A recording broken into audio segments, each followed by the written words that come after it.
నమస్కారం, welcome to I dream. ధర్మ మార్గం విత్ విజిత కార్యక్రమానికి స్వాగతం. ప్రస్తుతం మనతో పాటు ఉన్నారు ప్రముఖ ఆధ్యాత్మికవేత్త గట్టుపల్లి సురేష్ బాబు గారు. ఇప్పుడు వారితో మాట్లాడి మరిన్ని విషయాలు తెలుసుకునే ప్రయత్నం చేద్దాం. నమస్కారం అండి. జై శ్రీమన్నారాయణ. చాలా వరకు మన ఇంట్లో వస్తువులు కొన్ని ప్రత్యేకించి కొన్ని రోజుల్లో కానీ కొన్ని పర్వదినాల్లో కానీ వేరే వాళ్ళకి ఇవ్వకూడదు అని చెప్పి, ఇంకా మరీ కొన్ని విషయాల్లో మాత్రం అసలు అలాంటి వస్తువులు ఎప్పటికీ మనం ఇంకొకరికి ఇవ్వకూడదు అని చెప్పి చెప్పుకునే విషయాలు చాలా వరకు పెద్దవాళ్ళు చెప్తూ ఉంటారు. ముఖ్యంగా తీసుకుంటే వాటిలో నూనె ఒకరికొకరు దానం చేసుకోవడం కానీ, బదులులాగా ఇచ్చుకోవడం కానీ, అంటే మనకు సిటీల్లో ఇలాంటివి చాలా తక్కువగా వింటుంటాము. వినే వాళ్ళకి ఇది వింతగా అనిపిస్తుండొచ్చు, కానీ గ్రామాల్లో మాత్రం ఇలాంటివి తరచుగా జరుగుతుంటాయి. ఎవరింట్లో అయినా ఏదైనా లేకపోతే వెంటనే పక్కింట్లోకి వెళ్ళి తెచ్చుకోవడం, ఇలాంటివి చూస్తుంటాం.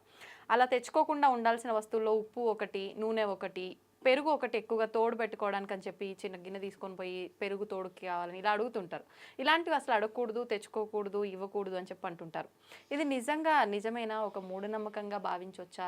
నిజంగా ఇలా తెచ్చుకోకూడని వస్తువులు, ఇవ్వకూడని వస్తువులు ఇంకేమైనా ఉన్నాయా? ఖచ్చితంగా ఈ విషయం అయితే మనము చాలా జాగ్రత్తగానే తీసుకోవాలి. ఇవైతే ఉన్నాయి, మూఢనమ్మకం కాదు, ఇది రియలే, వాస్తవమే. ఎందుకంటే మనకి కొన్ని రాజ్యాలు పోయినాయి అని చెప్పేసి మనం కథల్లో విన్నాం. ఆడవాళ్ళ వల్ల రాజ్యాలు పోయినాయి అని. ఏంటండి మీరు చెప్పొచ్చేది? ఇంత చిన్న బదులు ఇచ్చినందుకే రాజ్యాలు పోయినాయా? అంతే, కరెక్టే కదా. మరి ఆడవాళ్ళ వల్ల రాజ్యాలు పోయినాయి అని చెప్పి మన కథల్లో విన్నాం, గుర్తుందా మీకు? ఆడవాళ్ళ వల్ల రాజ్యాలు పోయినాయి అంటే మనకి వంటింట్లో ఉండి చేసి ఈ ఇంట్లో హోమ్ మినిస్టర్లా చేసేది ఆడవాళ్లే కదా.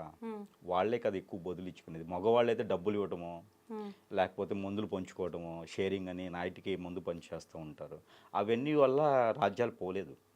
ఆడవాళ్ళ వల్లే రాజ్యాలు పోయినాయి అంటే మరి ఇలాంటి చిన్న చిన్న పెరుగు కానివ్వండి, నూనె తాలింపులు ఇలాంటివి ఇవ్వటం వల్లే రాజ్యాలు పోయినాయి.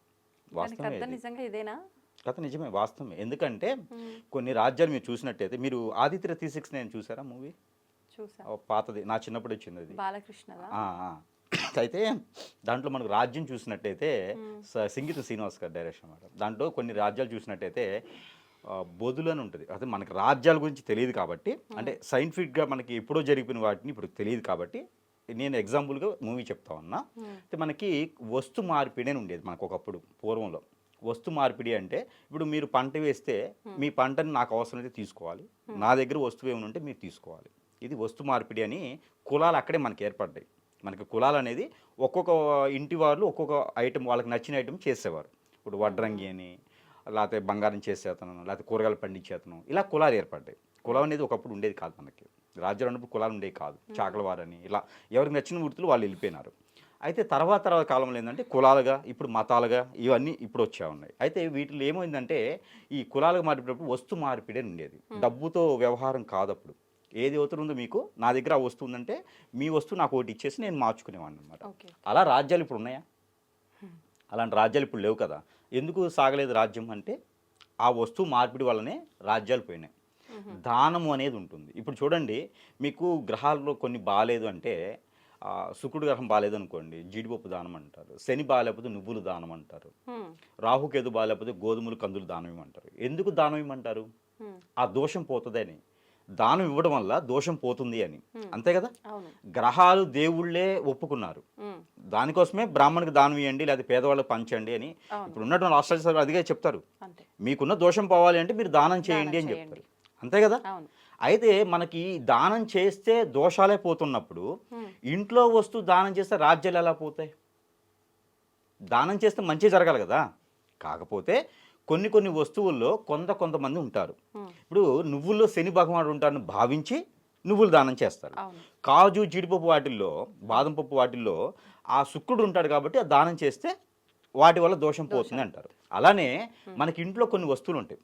ఆవాలు, మెంతులు, అలానే పసుపు, అలానే మనకి పసుపుతో పాటు పెరుగు, నూనె, వీటిల్లో లక్ష్మీ అమ్మవారు ఉంటారు. ఈ లక్ష్మీ అమ్మవారు ఉన్న వాటిని దానం చేయడం ద్వారా, ఇంకా ఆకుకూరల్లో కూడా ఉంటారు, తోటకూర, గోంగూర, ఇలాంటి వాటిలో ఉంటారు. అంటే మనం డబ్బులు ఇచ్చి కొనుక్కుంటున్నాం కదా, డబ్బులు ఇచ్చి కొనుక్కోవచ్చు. అది వస్తు మార్పిడి కాదు.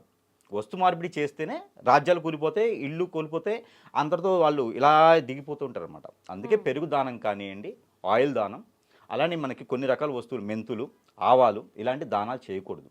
జీలకర్ర కూడా దానం చేయకూడదు. జీలకర్ర ఎందుకు దానం చేయకూడదు అంటే, జీలకర్ర దానం చేయండి, సాయంత్రం కల్లా గొడవ అవుతుంది మీకు. వాళ్ళు ఇచ్చిన వాళ్ళు తీసుకున్న వాళ్ళకి ఏదో విధంగా చాడీలు చెప్పడమో, ఏదో విధంగా మనస్తత్వం రావడం జరుగుతుంది, ఎక్కువ కాలం ఉండదు. అందుకనే మీరు గమనించినట్టయితే ఏదైనా చిన్న చిన్న వస్తువులే దానం చేస్తారు.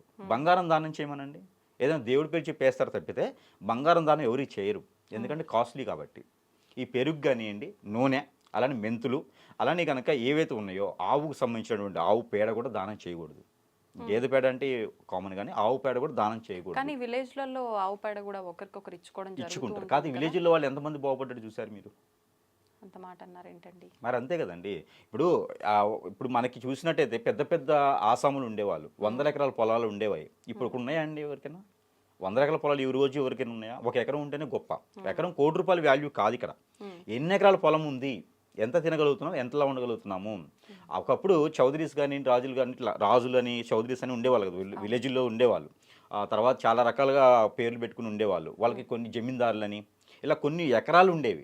ఆ ఊరిని కాదు, ఆ రాజ్యాన్ని, ఆ మండలాన్ని కూడా పాలించేటువంటి డబ్బులు ఉండేవి ఒక్కొక్కరి దగ్గర. ఈ రోజు ఉండట్లేదంటే అలా దానాలు చేయబట్టే.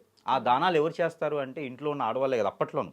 ఇప్పట్లయితే అందరూ కలుసుడిగా కలుబడిగా ఒక మాట మీద ఒకళ్ళ అభిమానంతో ఈ భార్యాభర్తలు ఇద్దరు కూడా పనులు చేసుకుంటూ ఉన్నారు, లేకపోతే జరగదు. ఇప్పుడున్న జీవన శైలి ప్రకారంగా అయితే ఇద్దరు పనులు చేసుకుంటూ ఉన్నారు. ఒకరికి దానం ఇచ్చేటువంటి ఇది లేదు. కాకపోతే ఆ పెద్దవాళ్ళు ఇచ్చినటువంటి దానానికి వీళ్ళు అనుభవిస్తూ ఉంటారనమాట. అందుకని అలాంటి దానాలు అనేది ఇవ్వకూడదు. లక్ష్మీ స్వరూపంగా ఉండేటువంటి దానాలు చేయకూడదు. దాంట్లో మేజర్గా ఏంటంటే మెంతులు, పికిల్స్ కూడా దానం చేస్తూ ఉంటారు. పికిల్ పెట్టానని చెప్పి దానం చేస్తూ ఉంటారు. పికిల్లో కూడా లక్ష్మీ అమ్మవారు ఉంటారు. పికిల్ కూడా దానం చేయకూడదు. బుక్స్ దానం చేయకూడదు. ఏది ఊరకి ఇవ్వకూడదు. మామూలుగా చెప్పాలంటే ఊరక ఇంట్లో వాడుకునే వస్తువు కూడా ఊరకి ఇవ్వకూడదు. ఒకవేళ ఇనుము ఇచ్చామనుకోండి, ఇనుములో కూడా లక్ష్మి ఉంటారు. శనీశ్వరుడు ఉంటారని అందరూ అంటారు, కానీ శనీశ్వరుడు ఉండడు. ఇప్పుడు వెంకటేశ్వర స్వామి ఎలా ఉంటాడు? నల్లగా ఉంటాడు. మన ఇనుము కూడా నల్లగానే ఉంటుంది కదా. మరి వెంకటేశ్వర స్వామితో ఎందుకు పోల్చాడు ఇనుముని? అది కూడా దానం చేయకూడదు, దానం తీసుకోకూడదు, దానం చేయకూడదు. ఏది కూడా మీరు శనివారం అయినా కొనుక్కోవచ్చు. కొంతమంది శనివారం రోజు కొనకూడదు అంటారు, కొనుక్కోవచ్చు, ఇబ్బంది లేదు. కాదు, డబ్బులు ఇవ్వాలి.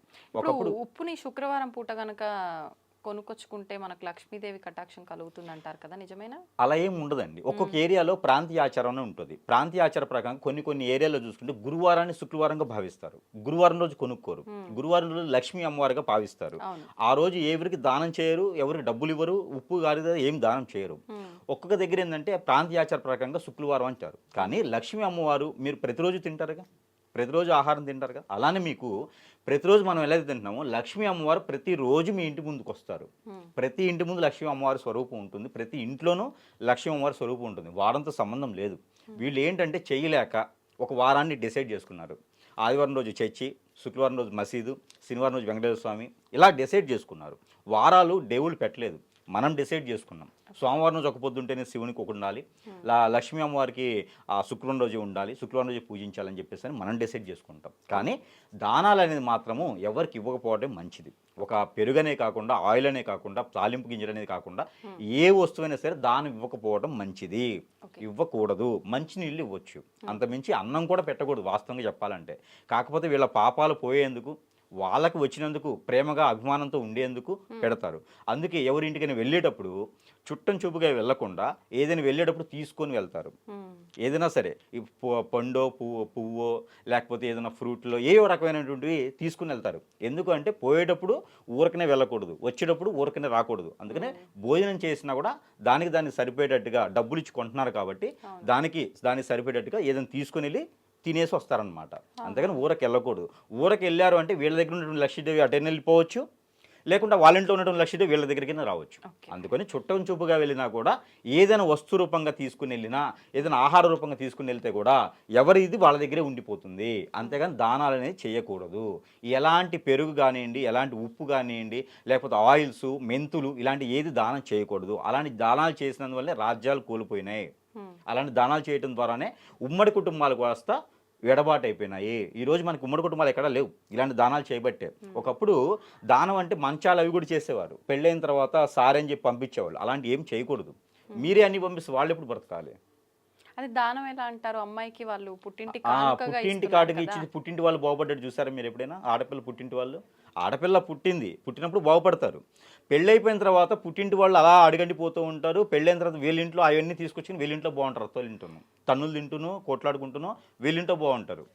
అంటే ఇవన్నీ తీసుకెళ్ళిపోతారు, సారూపంగా తీసుకెళ్ళిపోతారు కదా, అప్పుడు ఇక్కడ ఏమి ఉండదు ఇంకా. అందుకోసమే అక్కడక్కడ అప్పుడప్పుడు వాయనాలని అవని ఇవన్నీ చేస్తుంటారు, ఆ దోషాలు పోయేందుకు. పుట్టింటి నుంచి వచ్చేది వాయనం కూడాను. వాయన దానం అనేది ఆ దోషాలు పోవాలి కదా పుట్టింటి వాళ్ళకి మరి. అవును. అందుకని ఆ వాయనాల దానాలు అలాంటివి చేస్తుంటారు. ఆ గౌరీమాతను పూజించుకోవడం కానివ్వండి, ఇలాంటివన్నీ చేయటం ద్వారా కొంతమేర ఉపశమనం దొరుకుతుందని మాత్రం తప్పితే కట్నాలు ఇవ్వటంలాను, సారు పెట్టుకోవటాలు, లేకపోతే ఇలాంటి దానాలు చేయడం ద్వారా అక్కడ రాజ్యాలే కూలిపోతుంది కాబట్టి వీళ్ళు ఇల్లు కూడా అలా స్థాయికి వచ్చేదానికి ఉంటుంది. కాబట్టి ఎవరు కూడా దయచేసి దానాలుగా ఎవరికి చేయకండి. దానం తీసుకోవడం కూడా తప్పే. దానం తీసుకోవడం కూడా ఒకటేందండి, వీళ్ళ ఇంట్లో లక్ష్మీదేవి పోతుంది ఒకటి, వాళ్ళింటో వీళ్ళింటో దోషాలు ఏమవుతున్నాయో అవి వాళ్ళకి వస్తాయి దానం తీసుకున్న వాళ్ళకి. అది కూడా ఎఫెక్టే. దానం తీసుకోవడంతో వీళ్ళింటో లక్ష్మీదేవి వస్తుంది. ఆ లక్ష్మీదేవితో పాటు దోషాలు ఉంటాయి కొన్ని, ఆరోగ్యపరంగానో లేకపోతే ఆ వాస్తు ప్రకారంగానో నెగిటివిటీ. వాళ్ళ ఇంట్లో ఏదైనా చెడు జరిగి ఉంటే నెగిటివిటీ ఉంటుంది, 1 year పాటు ఉంటుంది. అలాంటి నెగిటివిటీస్ అన్నీ కూడా వాళ్ళ ఇంట్లో ఉండాల్సినటువంటి కర్మలు ఏవైతే ఉన్నాయో అవన్నీ పాల్పంచుకున్నట్టే. అందుకని దానం కూడా తీసుకోకూడదు. ఎవరైనా ఇచ్చారు అంటే ఊరికనే దానం తీసుకోకూడదు, అది అందరూ వాడుకోకూడదు. బట్టలు దానం చేస్తారంటే దాని దగ్గరగా ఎదురుగా పెట్టాల్సింది మీరు ఖచ్చితంగా. ఏదైనా దానం చేస్తే అది ఊరికనే తీసుకోకూడదు, మనం కూడా ఏదో ఒకటి ఇవ్వాల్సిందే. అప్పుడు కొంతమేర ఆ ఉపశమనం దొరుకుతుంది. ఎందుకు వెంకటేశ్వర స్వామికో లేకపోతే శివుడికో మనం ఉండిలో వేస్తాం? దానం అనే కదా అది కూడాను. ఎందుకు మన దోషాలు పోతాయనే కదా.